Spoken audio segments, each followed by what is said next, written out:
Hello, everyone. Today is Thursday, February 24th.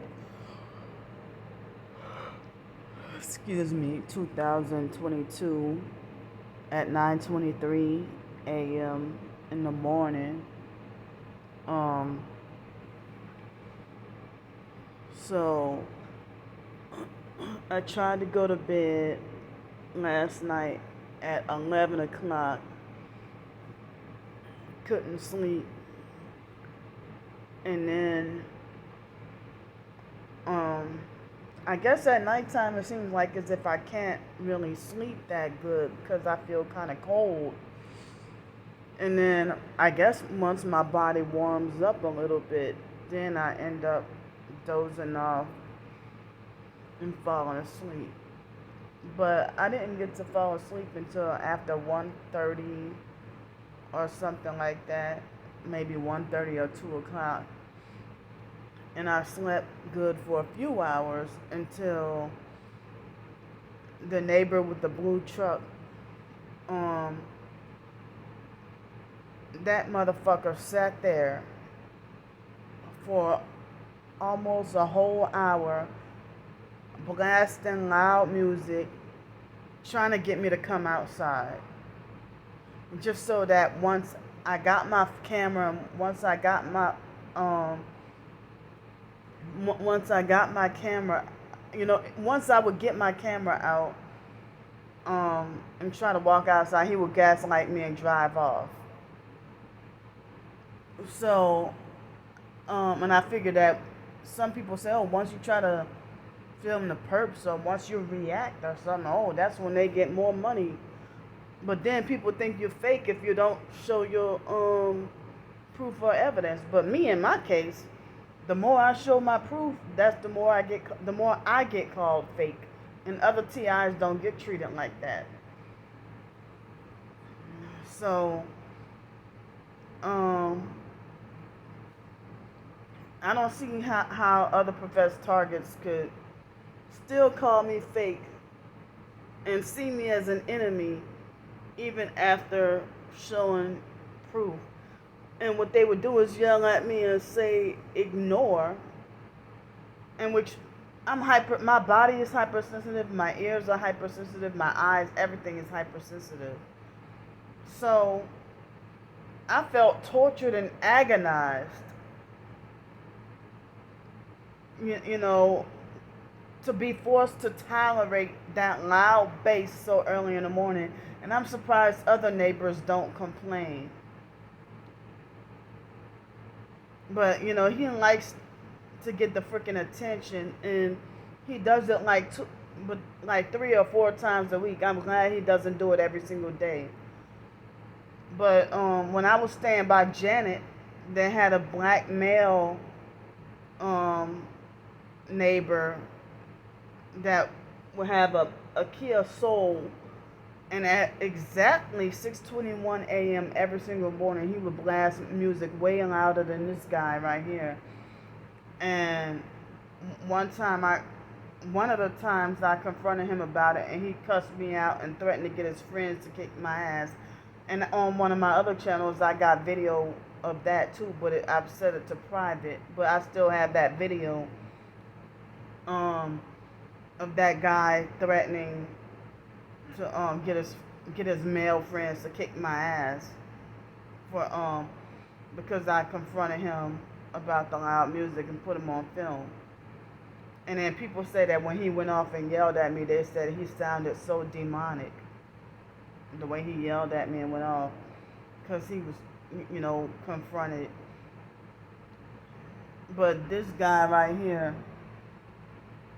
Pillsbury Doughboy. Well, no, that ain't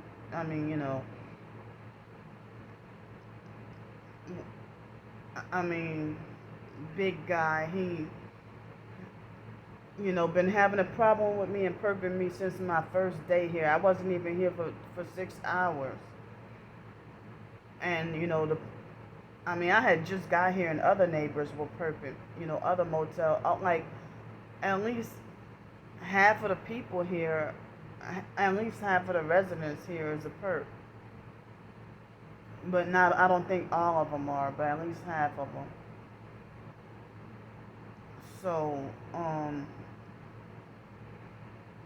I had difficulty trying to ignore and just that loud bass is impossible to ignore, and it feels like each drum beat with the loud bass feels like assault.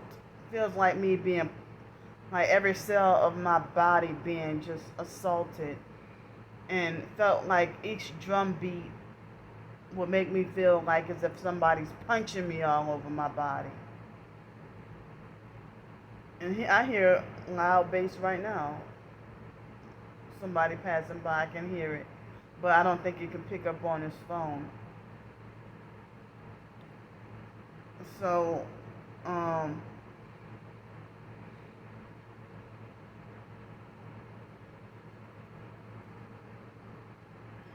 so, um,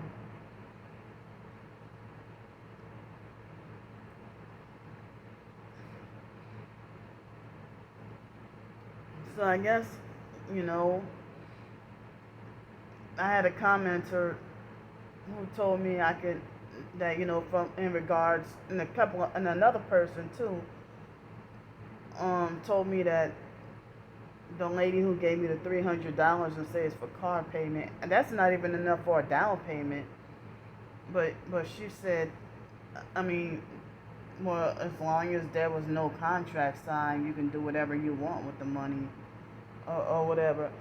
But the online perps, they falsely accused me of scamming and extorting, and falsely accused me of fraud and stuff like that.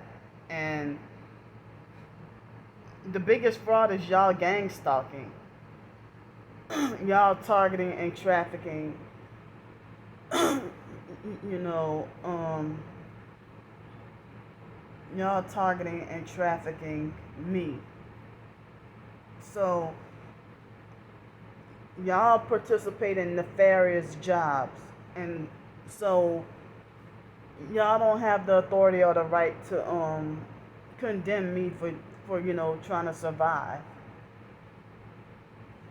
I surely do wish I had enough money for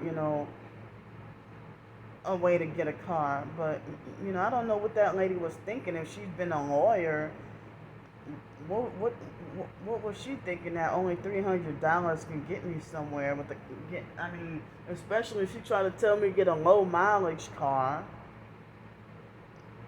That's not even enough for you know.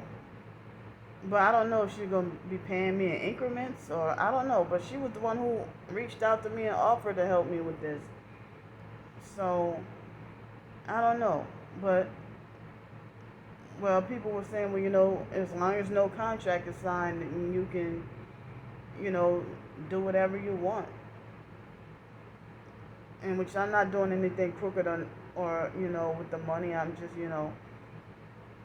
it's just enough that would combine with some a little more money that another person donated this week.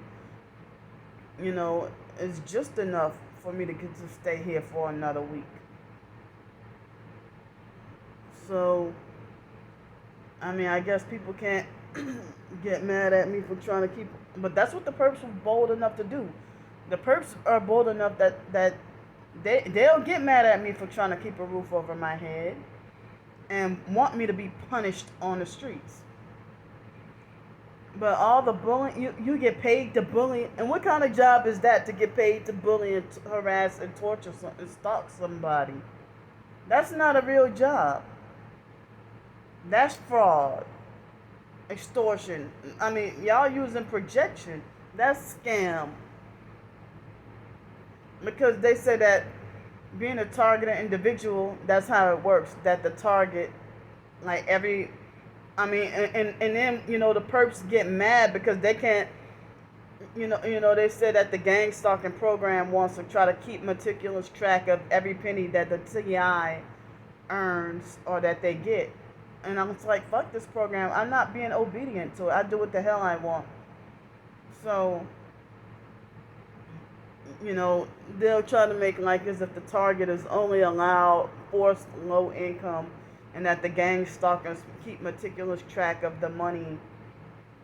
That's why they kept stalking the shit out of my GoFundMe, and they stalked and harassed me until they succeeded at causing me and making like I'm not supposed to have a GoFundMe. But I never in my life, I never saw any other targeted individuals attacked for having a GoFundMe.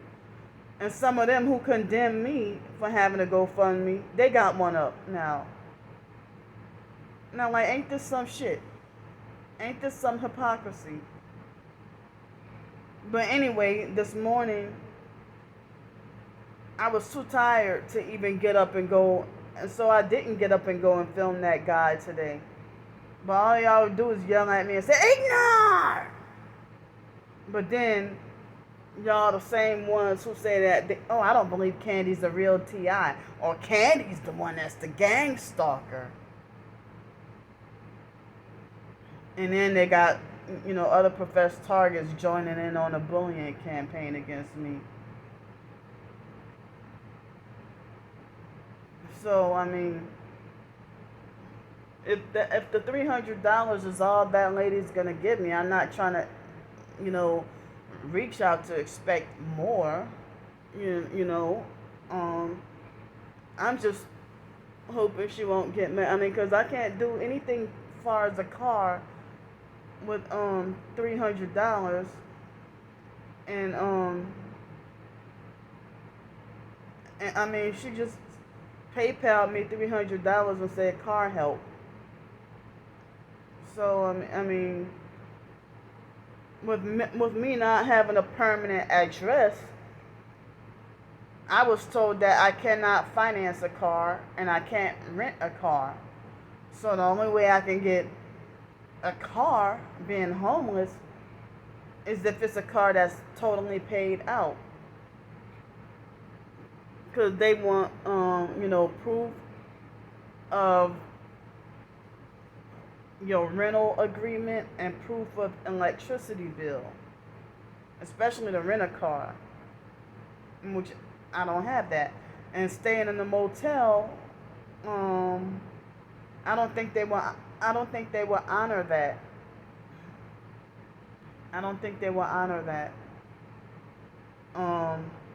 Me staying in a motel. But then again, I heard certain circumstances with car rental, you can't. Only certain companies allow you to rent a car. And then that takes up more than $300 to get a car rental plus deposit and all that. You know, it's way over $300. I don't know how much it would be. So, I mean, to finance a car, they want you with the permanent address as well. So, I mean, I feel afraid to quote unquote pester or bother her again. You know, because as I said, she was the one who reached out and offered, but I was scared, you know, to reach out right back, and kind of felt afraid that she would, you know, I felt kind of afraid of being let on a, I felt afraid of being stood up, played, or led on a on a wild goose chase. So, like people have done me in the past, you know, make an offer to help me out with the car, and then leave me stood up, and then go AWOL on me, and then block all contact with me. Like twice that, what's that lady's name? That Terry Sullivan lady. She did that to me like last month. Wasn't with the car. It was more like she falsely promised me a help with a job opportunity. But when I first saw her in September, right before Hurricane Sally in 2020,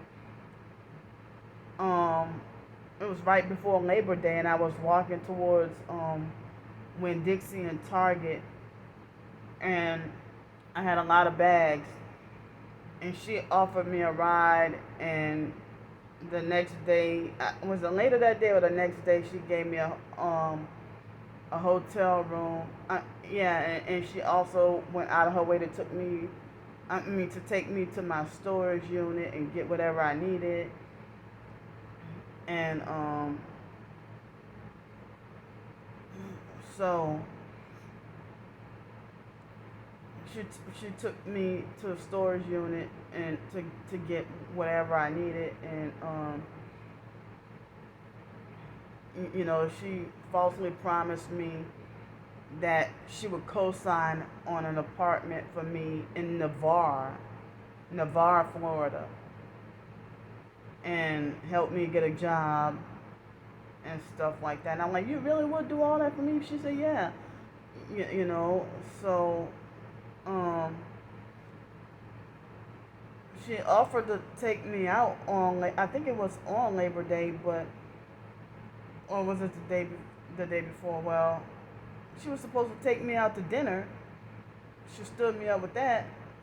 So they got these people that play these games where they partially follow through with their offers and their promise towards me, and then leave me high and dry. So, professed Christians get mad and yell at me, say, "You're not supposed to put your trust and faith in man." Well, be quiet, because you stand in the food bank line just like I do, just like I would. You don't just wait for food to fall from the sky. And you would get disappointed if you were standing in the food bank line for 3 hours, and then by the time it's your turn, there's no more food. You'll get mad at the food bank people, just like any other human being. So, but anyway, I've still been, writing my short stories and blogging and stuff.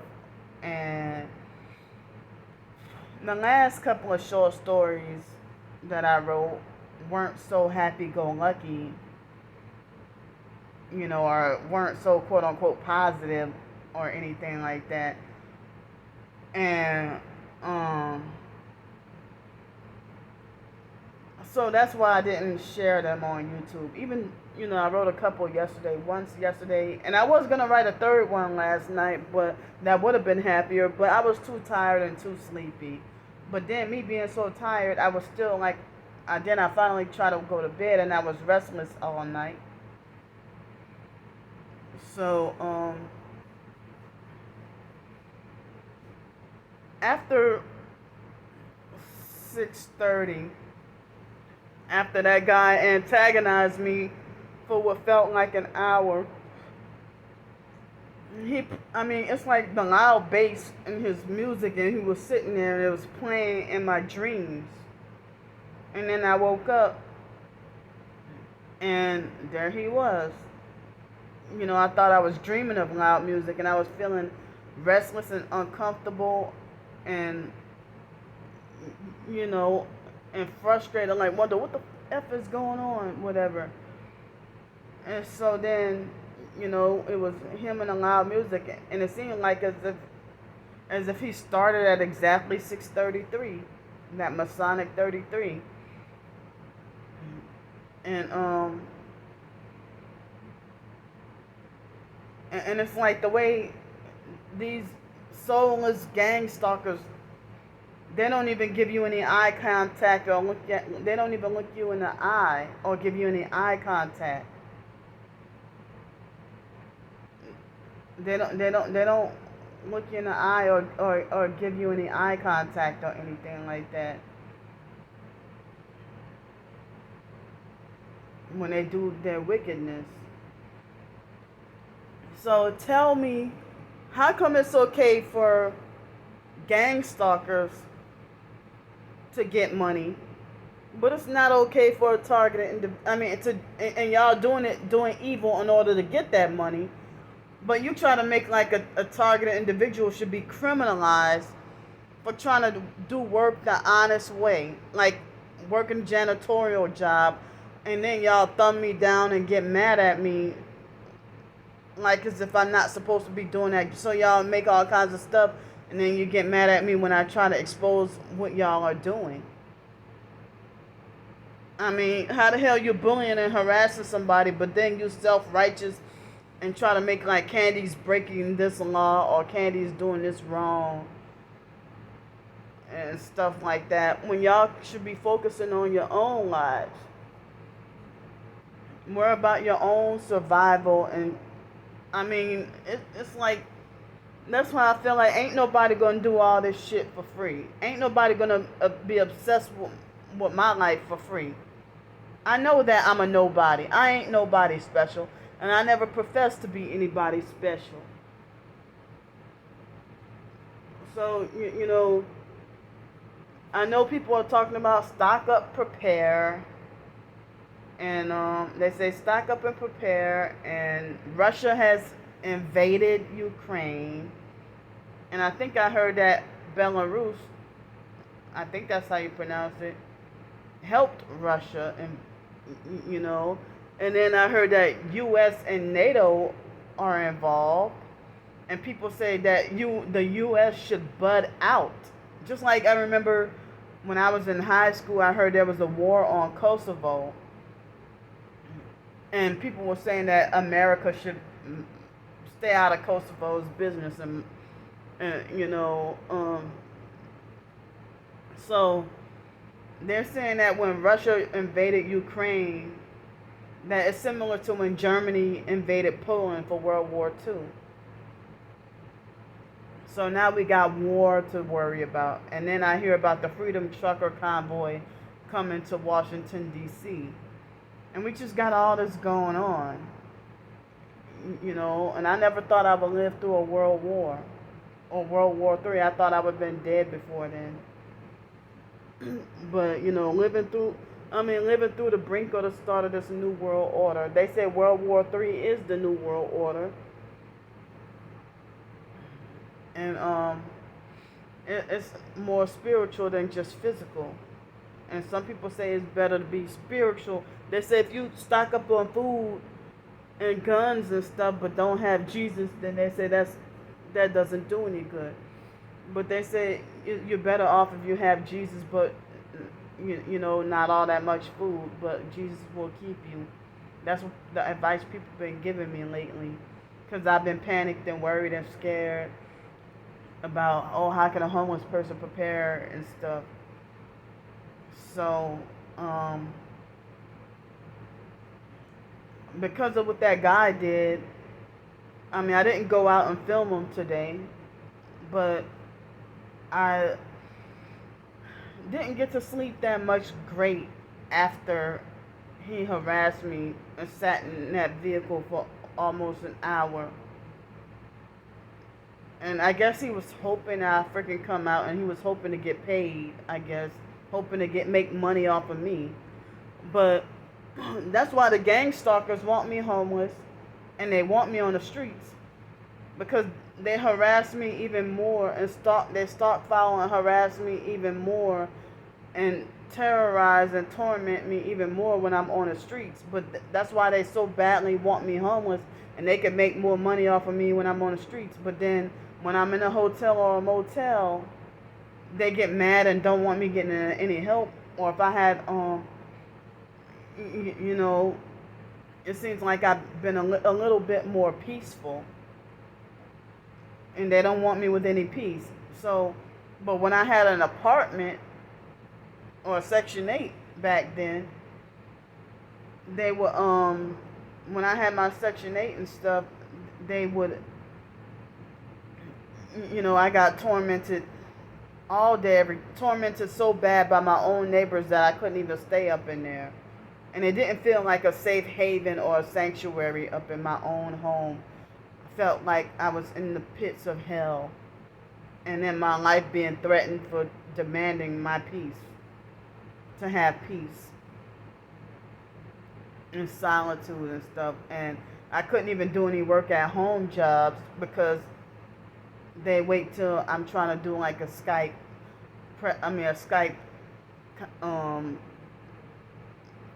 with someone else, a Skype interview or something, in order to create the noise campaign, so I can't have a job or work at home job where it would require chat, because then, I mean, I would have to do something that's just like online chat and not audio chat, because if I can do online chat without a headset, then I can just type communication with people rather than audibly talk, and then dealing with the noise campaign and noise harassment. But the noise, there would be more quiet, like wherever I live, that would be more quiet during the day, and then the noise, they wait till after 11 o'clock at night to crank up the noise whenever I would have a permanent roof over my head and stuff. The noise campaigns and noise harassment start after 11 p.m. back then. So, I still need all the help I can get. And as far as I know, I've been just doing my blog and my short stories and stuff. And as I said, the gang stalkers act like they think they have the authority to dictate that Candy is not allowed to be a writer and stuff, and they don't even. And so their bad reviews are all fake, because they have a problem with me. But you can't even get any honest opinions from people, especially if they don't like you. Everything you do or everything you do or say is bad and wrong. So let me go. I'll see y'all in another video.